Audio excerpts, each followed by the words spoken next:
Are you tired of copying email details into a separate task list? Learn how to turn any email into a task in under 30 seconds.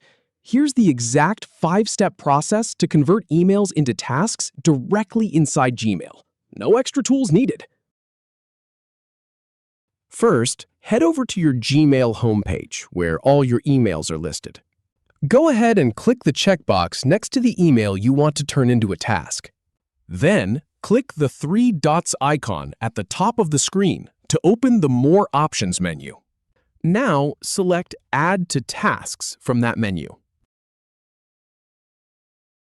And just like that, a new task is automatically created using the email's subject as its title. If you have any feedback or if any info is inaccurate, please leave a comment below. We'll do our best to answer or redo the video if needed.